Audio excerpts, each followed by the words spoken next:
Hey, this is Michael Reineman from the Mind of Christ, and it feels good to be back. It's been a couple of months, and I am back on YouTube. I think my last video was published about 3 months ago now, and I think that was chapter 10 from my Romans commentary, which I do plan on finishing that commentary series. The reason I haven't been posting as regularly is because I was planning for a trip to Africa, which I want to talk to you a little bit about today. I had the incredible opportunity to travel to West Africa, the Ivory Coast, Côte d'Ivoire in French, and I had an incredible time there. I got back about a month ago, and I want to tell you a little bit about that trip, what I learned, my experience there. Stay tuned.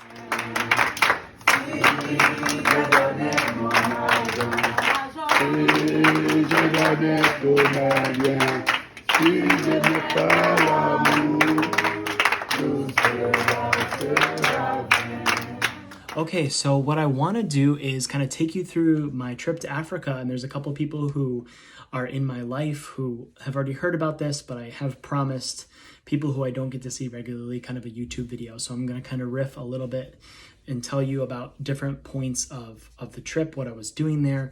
If you're on my email list, you're also going to get an email with some information about this.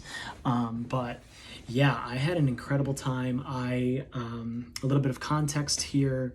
So as you know, if you're watching this video, I'm an author, I'm a teacher, mainly operating online right now, mainly operating on YouTube. I don't have any sort of church or ministry platform. I'm not the pastor of a church as of yet or anything like that, but I do have, somewhat of a ministry in terms of my writings, my books, my coaching, which you should check out, by the way, the website in the description.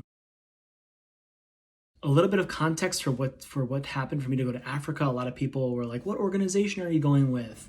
What church is backing you up? And I kind of say, well, I went alone. I went by myself, and it kind of leads to a really great conversation about what I do, how God's working through me. So to give you a little bit of context about the trip, it was probably about 2 years ago, and I was contacted by a man who is now a good friend of mine, a man from Africa, a man from Côte d'Ivoire, Ivory Coast. I'm going to say it in the actual language, so it's Côte d'Ivoire, who found some of my writings and was really moved, really impacted by my writings. And we kind of began a friendship.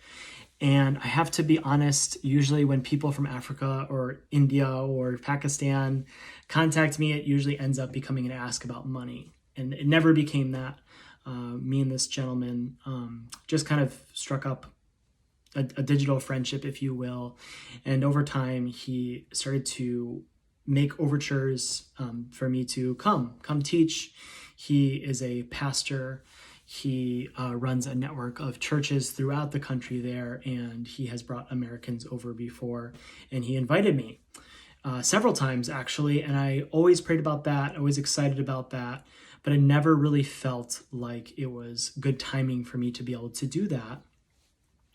And I kept praying, we kept praying, Lord, you need to open a door for this to happen. How can this happen? And the door opened. The door opened in kind of an interesting way.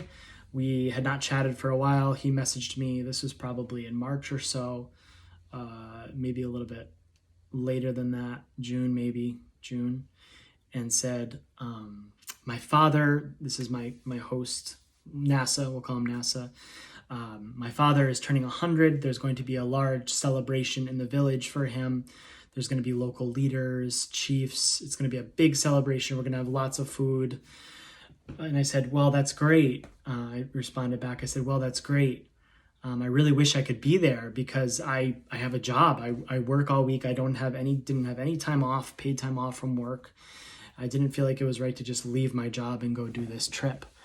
And he said, well, why don't you come? Why don't you come for this celebration? And I remember hearing that and being a little bit frustrated because I have to work and I don't feel like quitting my job is appropriate, although I'd be happy to take that risk if God initiated that.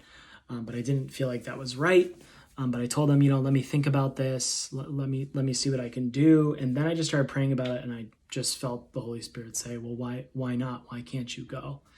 And that really started burning in my heart. And when you hear kind of confirmation from God, okay, something's stirring here. And I just prayed, God, you can confirm this. You can confirm this.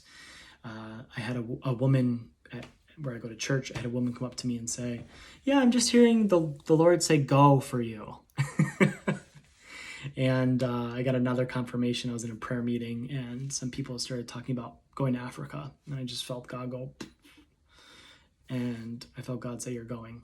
So I needed to figure out how I was going to be able to get out of work, because I didn't have time off yet. So I wrote to my boss and I said, hey, I'm looking to get this time off. I'd actually like an additional 3 days as well. And they ended up approving it. And my boss actually ended up giving me three paid days extra once he found out it was a church thing. So I'm feeling God on it. And I tell my friend I'm going to come. So I'm going to come. I'm going to take a trip over there to West Africa. And the next thing I prayed about was getting the trip funded, because I didn't really have the money to be able to do that. It's rather expensive to go to Africa. In fact, much more expensive than I was ever imagining it would be. And I prayed, God, can you fund this trip? I don't have partners. I don't have anyone supporting me.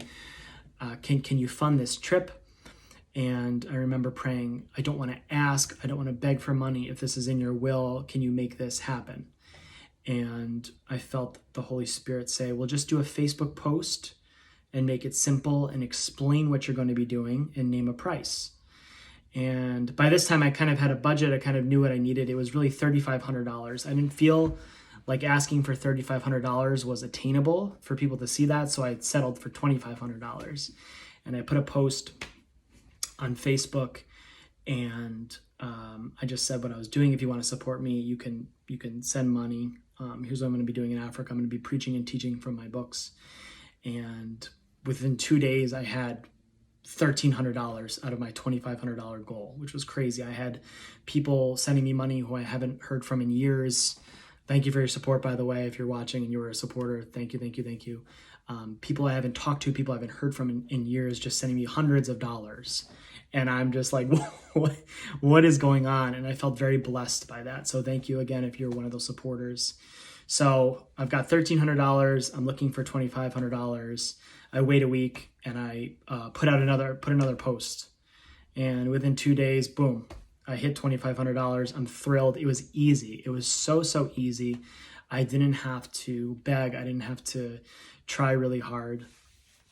And then on top of that, I was able to get a ticket. I was able to arrange the trip. I was able to get out of work. Everything's looking like it's going to happen.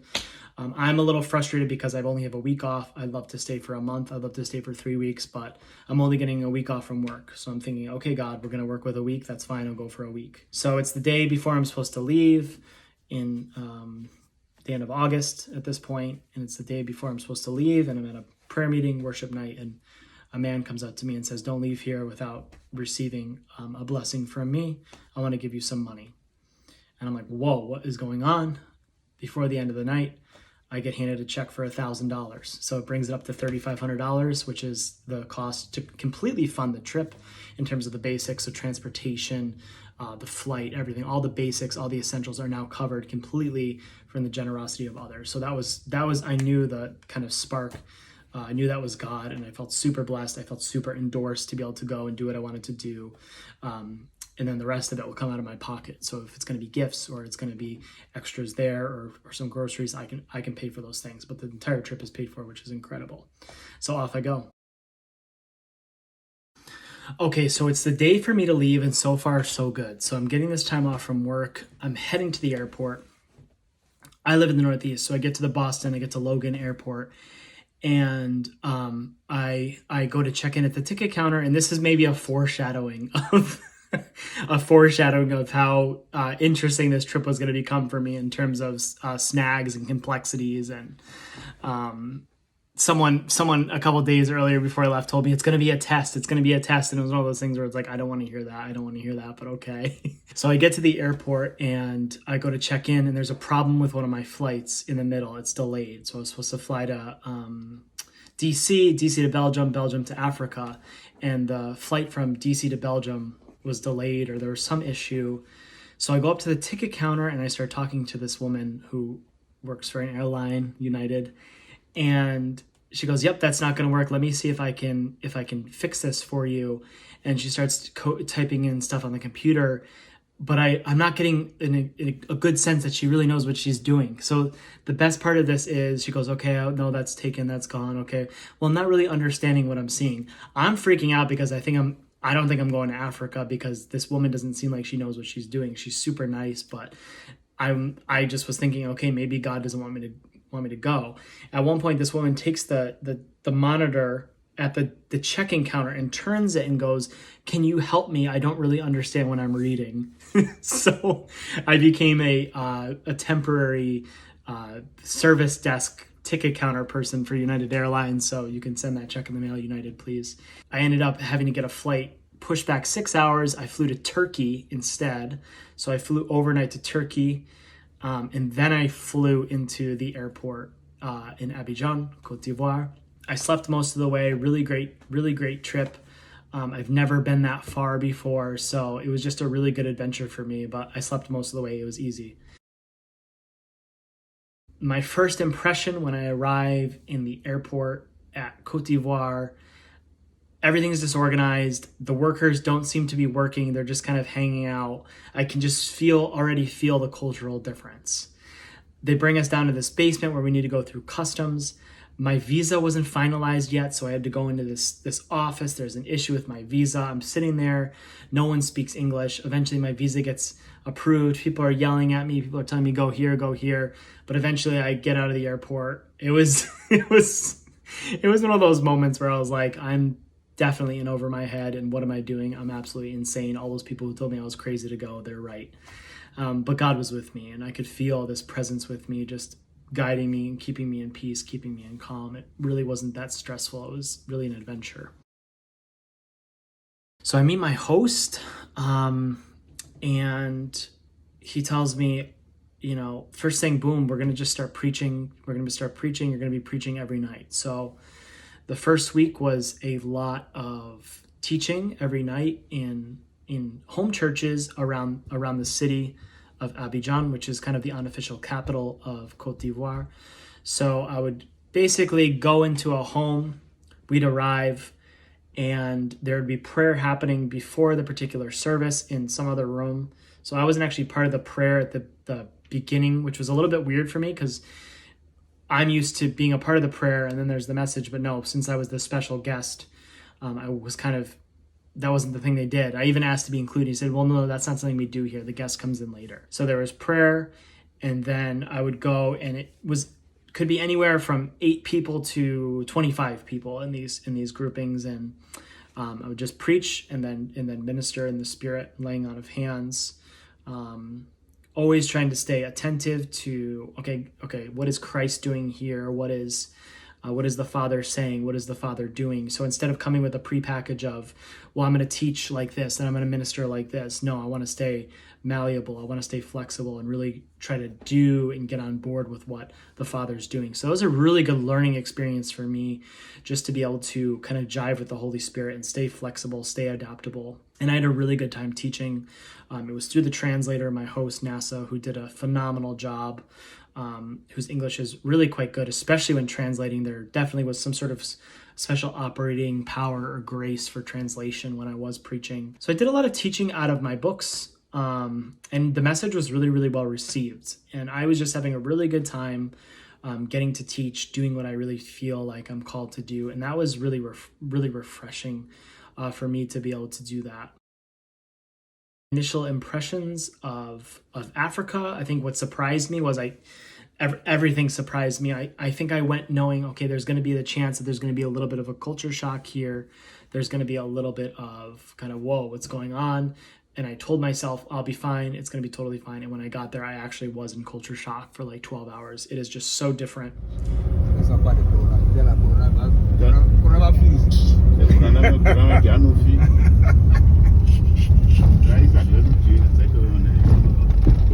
The way that our people are living, especially in the city, there's crazy traffic. The automobiles aren't regulated, their emissions. So there's smoke, there's fire, there's burning trash in the air.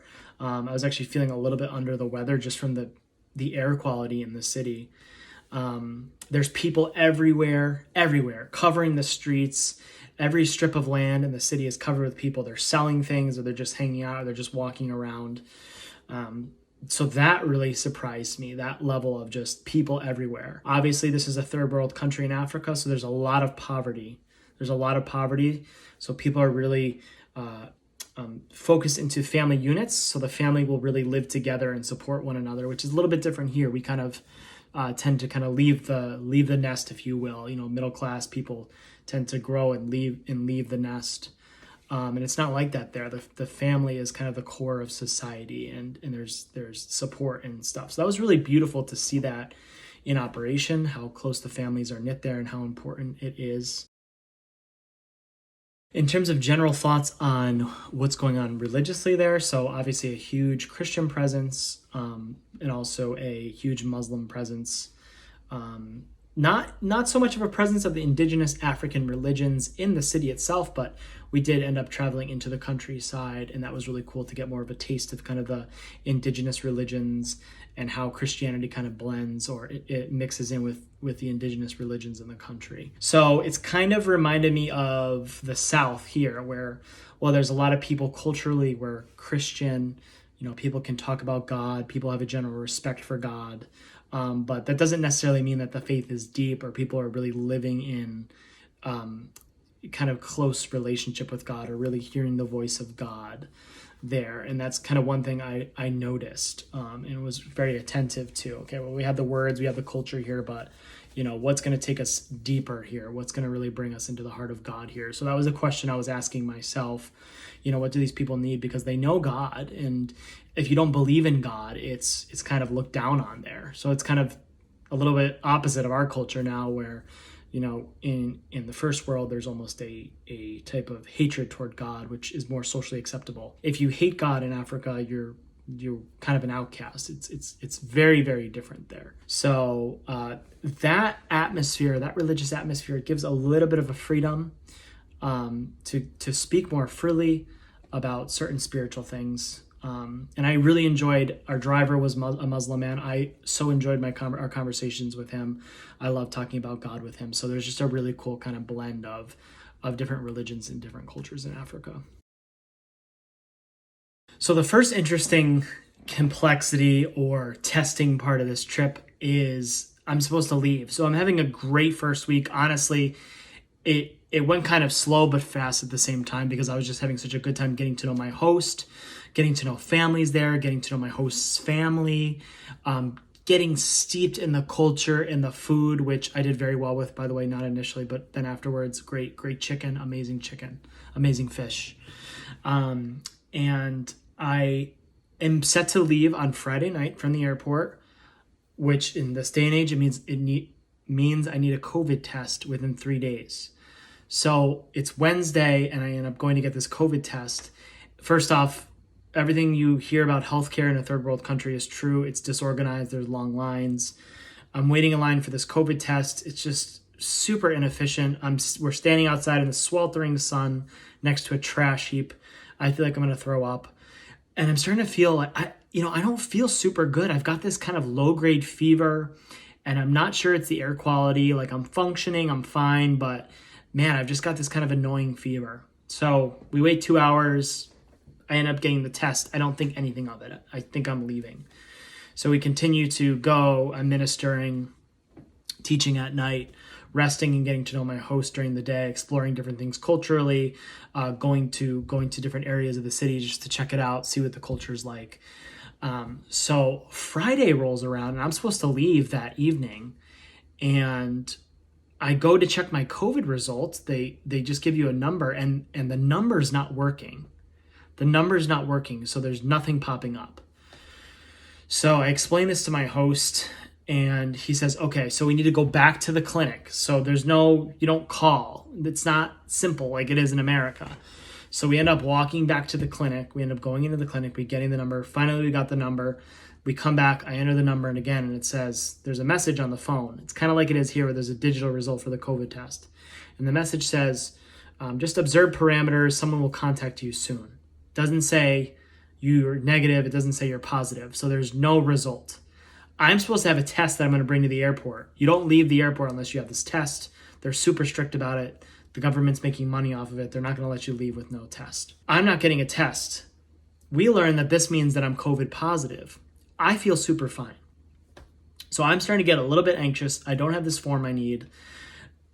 Maybe I'm COVID positive, but I don't know for sure. So we end up getting it. Our driver ending up taking us to this other place, this other center. We're waiting in line to talk to this administrator. The administrator leaves for coffee. There's all these people who are upset. It's crazy. It's just completely disorganized. It tested my patience. I felt that I had a good amount of patience for this, but someone else, it was so frustrating how inefficient things were at times. So the administrator gets back and we get up to the front and goes, oh, that means that you're COVID positive, but there's still no form. So I turn to my host and I just say, look, I feel fine. There's no way I have COVID. I need to get out of the country. I'm leaving tonight. And I've got kind of this like boldness or this American brashness. I'm American, they'll let me out. And he says, okay, we'll go to the airport. So I'm starting to get a little bit nervous of, okay, maybe I'm not gonna be able to get out. So that night, it's like a 2-hour trip in traffic to the airport. Again, everything takes a super long amount of time, so you need a lot of patience. And I'm a little bit anxious. I'm all packed. I've got all my stuff. And I go to my host to say, okay, here's what we're going to do. I'm going to play stupid American. So I'm just going to pretend I don't speak the language because they speak French there and no one really speaks English. And I'm going to try to get through. I have a vaccine card. So I'm going to try to get through. So I end up in the airport walking right past the first checkpoint. Security. Walking right past the first checkpoint, and I get into the kind of where the ticket counters are. And I'm in this line and you have to produce paperwork. And I'm starting to be like, oh gosh, I don't have my paperwork. It's packed. We're packed in like sardines. It's crazy. It's sweaty. I'm getting hot. I want to leave. I'm getting anxious. And I get up to the person who's checking the paperwork and they say, COVID, give me your COVID test result in French. And I said, oh, and I like pretend I'm looking in my bag because I knew I didn't have it. And I felt the Holy Spirit say, you're not leaving. And I was like, I'm leaving. And they keep asking me, and I like pull out my old COVID test in America, and they're like, this isn't what we need. And I just keep playing dumb, hoping that they'll just be like, whatever, go. And that didn't happen. And 20 minutes later, I end up in the head of security's office at the airport, still playing stupid. And he's signing this piece of paper, filling out this piece of paper. And I'm assuming that this is like a waiver for me to leave because I had a vaccine card. And he looks at me in English. He says, sir, you're free to go. And I'm thinking, yes, I'm getting out of here. So I go back down to the ticket counter and I show it to the guy like, here, I'm leaving. And I go, oh, he approved me to go. And the man speaks in English, perfect English, actually, to me. And he goes, no, sir, this means that your flight's canceled. You can't leave. And I was like, no, he just told me I could leave. The head of security told me I could go. And he's like, no, sir, please go over to that counter. And he leads me over to the counter at the airport and they cancel my flight. So I'm like a little stressed out because no one speaks English. I don't have a phone. I don't have cell phone service. All I have is Wi-Fi, the hotspot on my host's phone. So I'm kind of like a little stressed out. This is probably the first time I'm a little stressed because I don't know how this is all going to play out. I'm going to lose all that money on the flight. I don't know if this is covered with insurance. So I leave the airport and boom, I'm driving back to my host's home. And I was like, and I felt this peace. I felt a little jarred. I felt a little stressed, but I felt peace that knowing that it was right. So because I didn't have that COVID test. As we're driving in the car, my host gets a call. Oh, your guest from America has COVID. You need to quarantine. So I guess I have COVID-19, but again, I'm feeling perfectly fine. So I'm frantic. I am telling a friend back here in the States, I need you to call the airline. I need you to figure out what I can do. So she calls she was aces. She called the airline for me. She was, complaining to them, saying a friend was trapped in a third world country, and this is all true, and doesn't know how to get back. And they ended up super generously giving me like a great credit so I could get a flight back, which was awesome. And that ended up resolving itself, but that took a couple of days to kind of get a flight back, and that was kind of stressful. So boom, I get right back in my host's home and I lay down on the bed and I'm thinking, okay, I'm still here for another 2 weeks, another 14 days. So I'm in Africa for now 2 weeks more than I'm expecting. Again, I have a job. I'm supposed to be back to I have a life I'm supposed to be coming back to, but now I'm in this third world country for at least 14 more days, and I don't know when I'm going to be able to leave because I need the negative COVID test. Now, COVID's in my system, so I could keep testing positive on that test over and over again. So I'm just like, all right, well, I just got to trust God. And I'm starting to realize, okay, this is actually a way for me to stay here, what I wanted to do all along, and not be worried about getting back home. This is what I wanted to do all along. I wanted to stay long. So that second week, what it ended up being, because we didn't have a plan or anything, it ended up being a lot of one-on-one time with my host. And he would bring his pastors in, his friends into his house, and it would give me an opportunity to do some more teaching or to meet them and to make these connections. I got a lot of rest. I got a lot of prayer in. It was actually really great. I didn't realize how much I needed that stillness and that slowness to just rest, absorb the environment, absorb where I was, absorb the culture, have more food, get to know Africa more, meet more pastors. So that was really, really great. Got to do a little bit more ministry, a little bit more meetings. Wonderful, great. And again, just establishing more of a heart one-on-one connection, getting to know my host family more was so, so valuable. And then a highlight we did was we ended up traveling into the interior of the country. So about 3.5 hours into the interior of the country.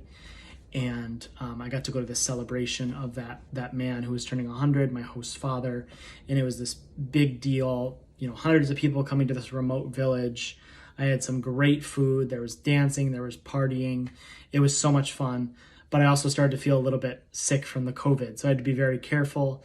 I was taking their medicine and such. And it was after a significant amount of time to be not around people. So I wasn't endangering anyone.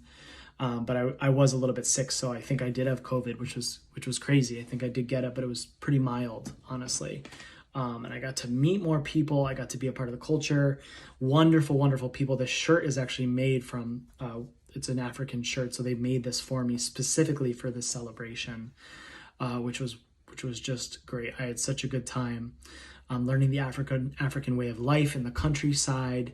Very minimal living. Your bathroom, your toilet is a hole in the ground or a bowl that you have to dump water into.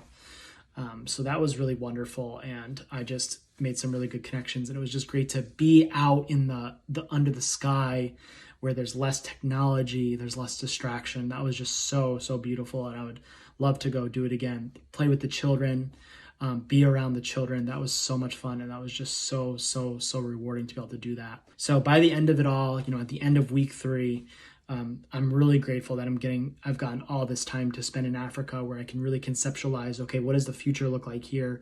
What does ministry look like for me here in the future? My host is now teaching from my books to his pastors here. So what does the future here look like in this country? And what kind of things can I dream up with God about what my future visits to the country may look like? A couple of testimonies to share since I'm on the video. And of course, people ask, well, who got saved? That's kind of the question I got from a couple of people when I got back. Well, who got saved? And remember, salvation is restoration, renewal into the divine image of Christ. Okay, so it's a move into the fullness of God. It's a move back into the pattern of God. It's a move back into the divine image. Were there salvations? Honestly, that wasn't really the focus of my trip there. I don't know the extent of where some people's faith were, if they believed or didn't believe. I wasn't there to preach the Protestant evangelical message of you need to do X, Y, Z to be saved. I, again, taught from my books and ministered in the Spirit. So some interesting, noteworthy things that happened, the deliverance from depression, deliverance from oppression, people coming to me and saying, I've been delivered of this. There was one woman who had tinnitus in her ears. She was healed from that, which was really cool, but I wasn't trying. It just kind of happened where I felt, oh, someone's ears are ringing here. Is there tinnitus? And it was a woman. Boom, the next day she found that it's gone. She's healed. There was a beautiful young lady who came to me who had a really big it was some sort of growth on her face. And she specifically came to me, as the American man of God. And she came to me and she asked for prayer to me. And in that moment, I'm starting to think, oh boy, it really has to be Christ here. It can't be me. And I just started praying, God, what do you want to do? And he just said, lay hands on that and curse it and get that off her face. And again, this is clearly really embarrassing for this girl. You could tell she was kind of just covering it as we were talking, or when we were in like meetings or worship, she would be covering it. It was just embarrassing. So I just took my hand, I put it right on that thing, and it was just hot. And I just started praying and cursing that thing off her face. And I did that 3 times. And then I felt kind of the grace for it to leave. And I didn't notice any change. I didn't notice any difference right away. But I just told her, like, hey, I want you to pray with God about your frustration. And I remember leaving that meeting feeling kind of let down that this girl didn't kind of get an instant manifestation. But actually, it was a couple days ago, I get a message from this girl, and that thing's it's gone completely. I don't know if it fell off or whatever happened, but it was completely off her face. And she was elated. And she just said, thank you so much, Michael. May God give you everything you want. And I was like thrilled that we got to see that manifestation of that healing for that girl. There was another instance where there was a gentleman walking in with braces and crutches, and I was sitting outside the apartment where I was staying, and this guy's walking up and down, and I just was like, I want to pray for this guy. I wasn't particularly feeling the grace for it, but I was like, I just want to pray for this guy. So I go and grab my host, and I said, hey, I want to pray for this guy. And he's like, okay, okay. And so I go up to this man, and I find out that he fell a couple years ago, and half of his body was basically paralyzed. And I said, okay, can I pray for you? And he said, yes, you can pray. You can pray. All these people start gathering around this thing that's happening. And I'm thinking, like, okay, this would be really cool to see like this miracle happen right now. And all these kids are there, all these people are there, they're seeing this man of God pray for this guy. So I just start praying for him, and I say, do you want to stand up and try? And he goes, sure. And I said, okay, like I'm feeling the social pressure mounting here, God, so please do something. And I start walking with this man on my arm to just see if there's any sort of release or deliverance in his body. And I just said, is there a difference? And he goes, no. And I was like deflated. So we just sit him back down, and I just start talking to him, and I was like, okay, there's not the grace for it right now, but we're going to keep praying. And, at the end of the day, if you don't see the manifestation, if I don't see the manifestation, I don't get super upset. I'm learning, I learned something new, or sometimes a lot of times that person needs to just see someone who cares, to see someone who would step out of their way to hear God's voice and to pray for them and just love them. So I just tried to love him the best I could. And that was an instance where you didn't see the manifestation. So again, learning, but those were some interesting testimonies, just a few from the trip. What did I personally learn? What did I personally get out of it? Well, I grew a lot. This was a really, really stretching trip for me. Third world country. Not many people are speaking English. I had to really slow down, choose my words carefully. You have a limited amount of energy to use. So every day I kind of had this imaginary cup full of energy. In every conversation's a little bit of, a little bit of the energy goes, a little bit of the energy goes, or a teaching, a little bit of the energy goes, especially when there needs to be translation. So things got exhausting quickly because we weren't speaking English. So I had to learn to really conserve. And when I was teaching, to really listen for, okay, God, what's the next line? What's the next word? What are you saying here? So that was really good for me, an American who talks fast, who tends to live fast, who doesn't tend to live contemplatively or meditatively, to really slow down and just to be in the pocket with God, and to just be in the slowness, in the stillness of that. Even that culture is slow and relaxed. So it was very good. I learned a lot about the faith there. So again, very wide faith. So culturally, there's a lot of God talk. There's a lot of Christianese. But I didn't sense all the time, I didn't sense an incredible depth of wisdom or a depth of people who have really given everything to follow that divine path, which that's not for everyone. I think I maybe was expecting to find some individuals with maybe a little bit deeper of an experiential faith. And there was certainly that, but I think I was expecting more of it. And that was kind of an expectation I have, which I didn't see there.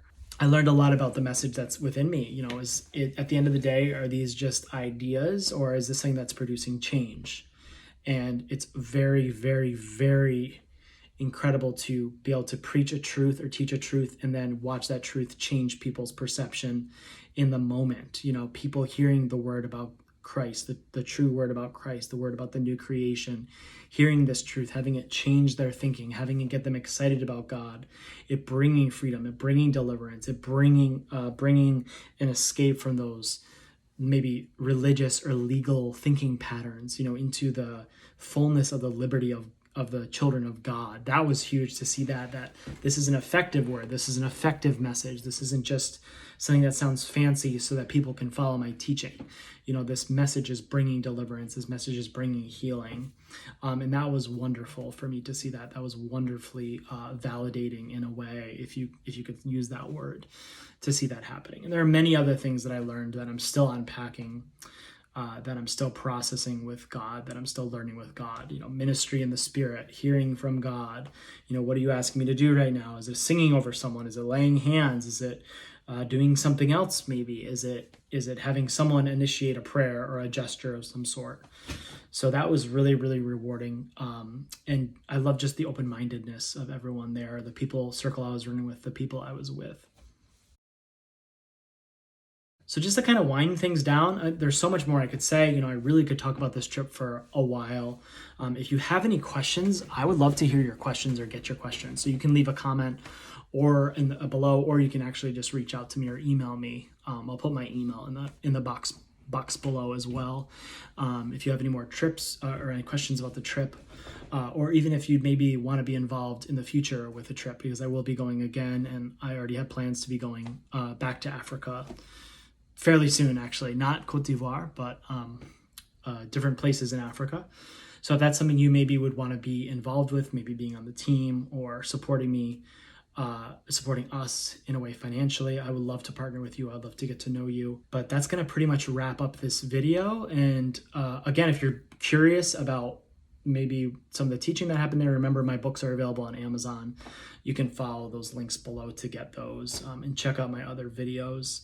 But this is just some of my brief reflections from the trip, and I hope that it blesses you to hear a little bit about this. And again, thank you so much for your prayers, your support, everything that you've done to help make this possible and help bring new creation teaching, help bring the gospel to God's people in Africa. So until next time, this is Michael Reineman from the Mind of Christ. See you soon.